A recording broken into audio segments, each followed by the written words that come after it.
Flash floods in New Jersey left streets underwater after the weekend brought thunderstorms and relentless rain. And then check this out. The weather conditions even caused the roof to partially collapse at a wholesale club less than 60 miles away from New York City. A few dozen people were in the store at the time, but miraculously, no one was hurt. So let's go live now to CBS News correspondent Lana Zak in the town of Oakhurst. Lana, good evening. Walk us through what happened and how everyone was able to escape. The video is remarkable. You see people running, but miraculously no one was hurt.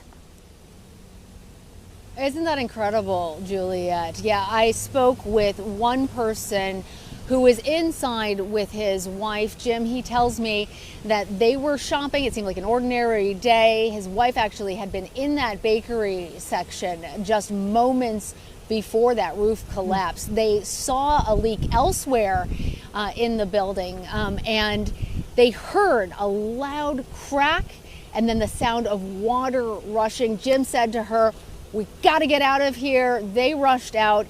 All 27 people, remarkably no major injuries given what we saw on that video. 2 people actually were trapped momentarily underneath that debris. They were able to free themselves.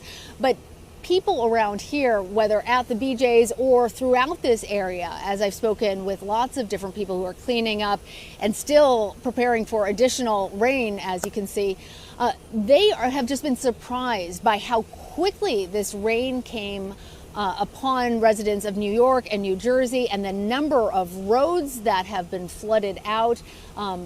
It's not done yet, Juliet. Yeah, it happened so quickly. I'm so glad that they were able to run ahead of all of the damage that we saw in that video. Lana, what other effects have we seen from this extreme weather this week?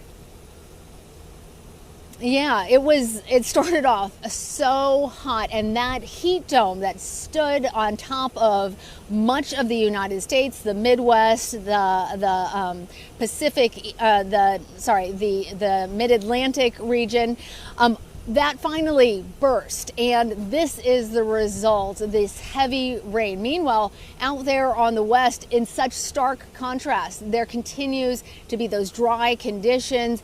Wildfires burning in Colorado, several towns there already evacuated.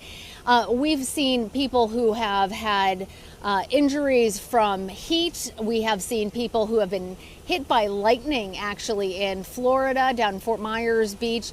Some of the riptides that have been fatal across this country. So it is important to reiterate to our viewers that these weather conditions should be taken seriously. Indeed, over 60 million Americans are still under flood watches, mostly concentrated here in the Atlantic, Mid-Atlantic region, but the most severe area is expected to be between New York City and Boston overnight into tomorrow. Juliet. All right. Extreme conditions all over. Lana Zak. Lana, thank you.